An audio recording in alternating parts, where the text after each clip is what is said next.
Diálogos del pensamiento. Mi nombre es Ignacio Mancilla, soy egresado de aquí de Filosofía, de la propia Universidad de Guadalajara, con mucho orgullo lo digo, ¿sí? Y soy profesor actualmente del Departamento de Filosofía y del Departamento de Historia. Soy profesor de asignatura, doy varios cursos.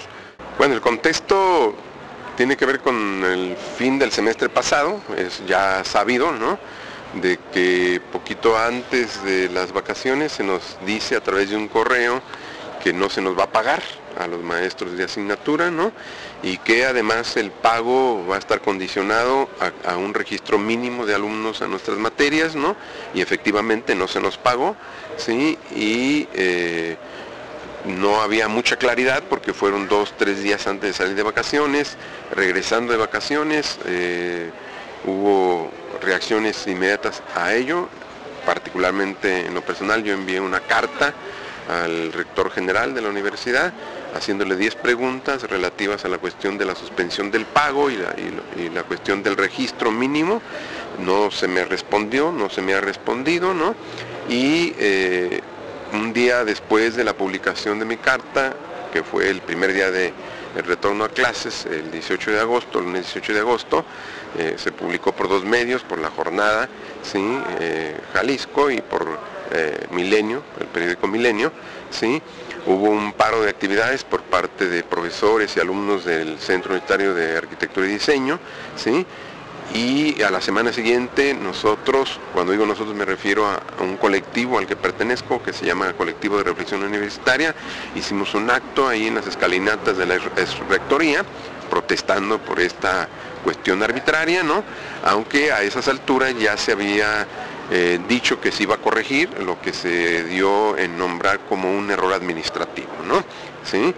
Este es el contexto, digamos, inmediato, que generó mucho descontento, ¿no?, y que hubo distintos tipos de manifestaciones, y que finalmente, por fortuna, las autoridades universitarias dan marcha atrás, se firman contratos, se paga a la mayoría de los maestros, aunque no a todos todavía, ¿sí?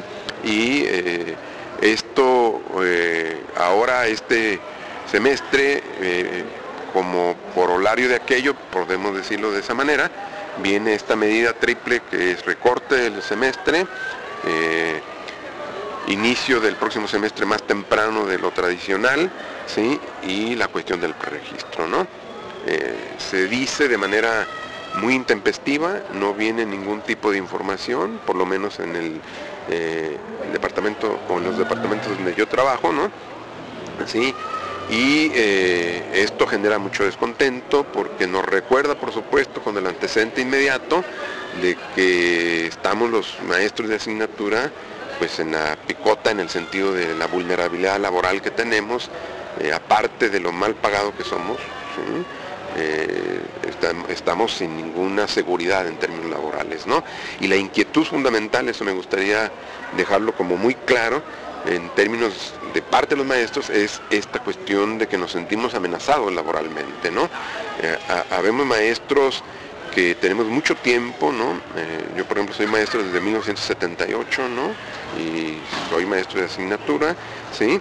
Y en esa perspectiva hay muchos maestros, del 60% total de los maestros somos maestros de asignatura, y algunos tienen más de 20 años trabajando en condiciones muy adversas.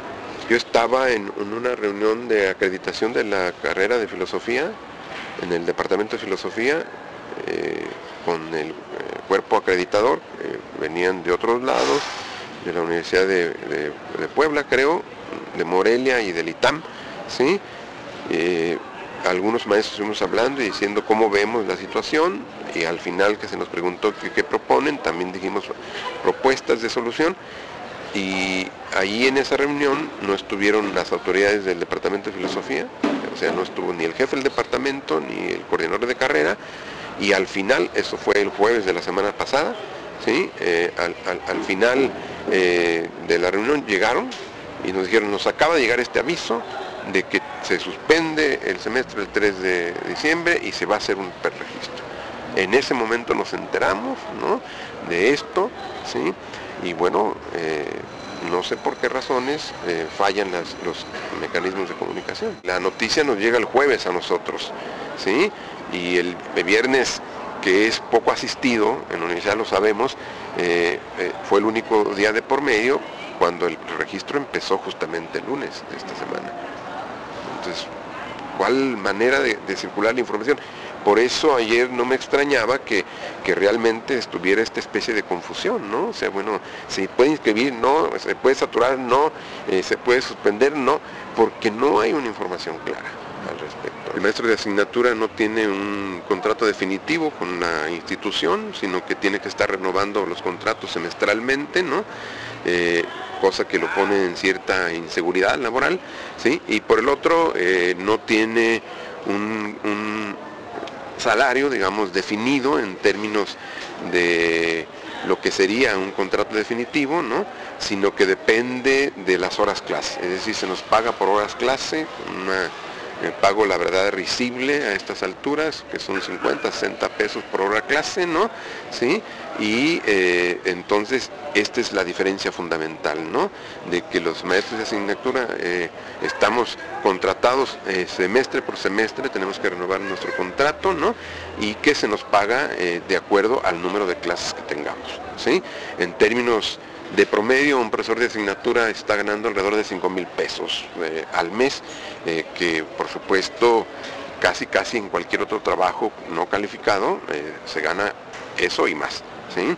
Un sueldo como el que tenemos, donde se nos aporta una ayuda para material didáctico de 50 pesos, no, pues es que la verdad pues es risible, ¿no?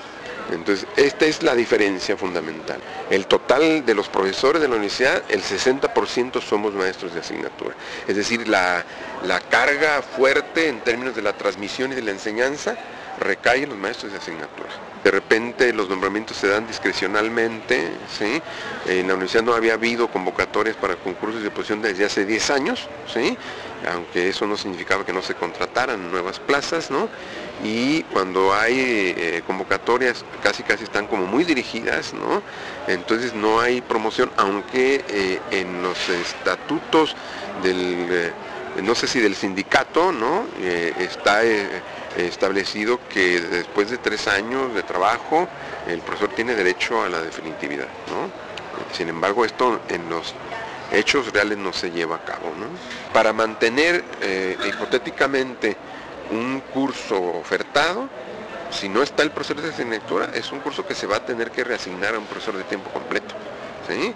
Y aquí hay una serie de cosas extrañas que pasan en la universidad, porque hay maestros de tiempo completo que tienen obligación de dar clases, pero no dan, ¿sí? Y entonces ahí se va a hacer como una especie de bola de nieve, donde finalmente, si no nos sentamos a dialogar y a buscar la mejor solución entre todos, pues va a generar muchos problemas, ¿no? Ahora, también hay maestros de tiempo completo que también ya están saturados, ¿sí?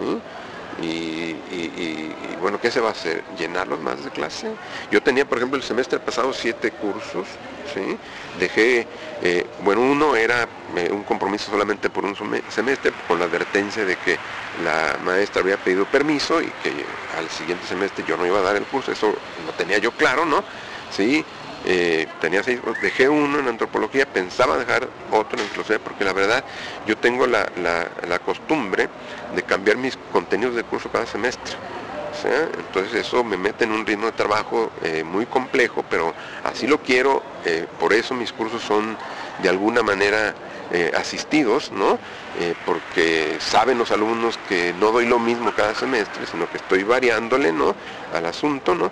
Y bueno, eso te mete en un desgaste terrible, ¿no? O sea, y me parece que tampoco podemos apostar a la sobresaturación ni de los maestros de asignatura ni de los maestros de tiempo completo. El problema cuando se hacen este tipo de medidas sin tener conocimiento real y sin hablar realmente, ya sea con alumnos o con maestros, y se hacen desde un escritorio, es que no se toman en cuenta toda una serie de circunstancias diferenciales que hay en los distintos centros universitarios y las distintas carreras, ¿sí? Por ejemplo, no es lo mismo medicina que derecho, que filosofía, ¿sí? O antropología. Por ejemplo, ayer una de las compañeras de antropología decían, bueno, aquí cada semestre entran 30 antropología, ¿y de dónde vamos a sacar 10 para cada curso, no? ¿Sí? Eso, entran 30 y sabemos que hay una gran deserción. Ese es un problema gravísimo en la universidad que no han puesto atención las autoridades, lamentablemente, ¿no? No solamente en antropología, en filosofía, en sociología, ¿sí? En todas las humanidades hay deserciones muy altas, ¿sí? Y entonces, si no se toman en cuenta esas diferencias, pues está destinado al fracaso este preregistro, ¿no? Y lo que aparece como en primera instancia es, por un lado, en el caso de los maestros, el sentirnos amenazados laboralmente, ¿no? Por el cierre de cursos, ¿no? Dado que no hay muchos alumnos, y por parte de los alumnos también el perder cursos y el tener menos oferta académica, con criterios de carácter administrativo, cuando lo que tiene que imperar en este tipo de cosas es la cuestión académica. Yo las veo como medidas meramente administrativas en aras de racionalizar el recurso, que por supuesto es necesario. O sea, tampoco vamos aquí a ponernos intransigentes, sabemos la situación económica del país, pero también sabemos que la universidad ha recibido más recursos, ¿sí? Y ha tenido en estos últimos tiempos, y lo tendrá, un aumento considerable. De hecho, tuvo un aumento fuera de programa en este año a sus recursos, ¿no? Y de repente esto no se ve en la academia y en las tareas sustantivas de la universidad. ¿Sí? Ayer aparecía esto que parece como mera queja, pero tampoco hay que verlo así, ¿no? De por qué se hace una feria en Los Ángeles, porque se hace un festival de cine en Los Ángeles, ¿no? Que implica mucho gasto, ¿no? ¿Sí? Y se desatienden tareas realmente sustantivas de la universidad. Yo en lo personal he dicho a veces no contamos ni con los crayones para escribir en el pizarrón. Yo en lo personal uso mucho el pizarrón. O sea, me acostumbré, empecé a dar clase muy joven, a usar el pizarrón como un instrumento importante de trabajo, ¿no? Y a veces he tenido, no todo el tiempo, quiero ser claro, ¿no? Necesidad de comprar con mis recursos el crayón, porque uno de los semestres pasados, no recuerdo cuál, nos dieron un crayón por semestre. Entonces, bueno, yo me lo termino en una semana, 2 semanas, porque uso mucho el pizarrón. Como parte de ahora de esto que está sucediendo, que nosotros de ninguna manera estamos cerrados al diálogo, ¿no? Y que me parece que la mejor forma de llegar a resolver este problema es conjuntamente, ¿no? Y en ese sentido, pues estaremos abiertos a dialogar con autoridades, ¿no? En la medida de encontrar la mejor forma de resolver este problema que implica cierto riesgo para maestros laboralmente, y también cierto riesgo para los alumnos, en la medida en que finalmente verán una menor oferta académica y menores cursos, y a lo mejor hasta probablemente menos maestros, ¿no? En este contexto quiero decir que, a pesar de todo lo que ha pasado, esto me enteré yo el día de la acreditación, hay maestros que no se les ha pagado todavía. Entonces, desde el semestre pasado. Desde el semestre pasado. ¿Sí?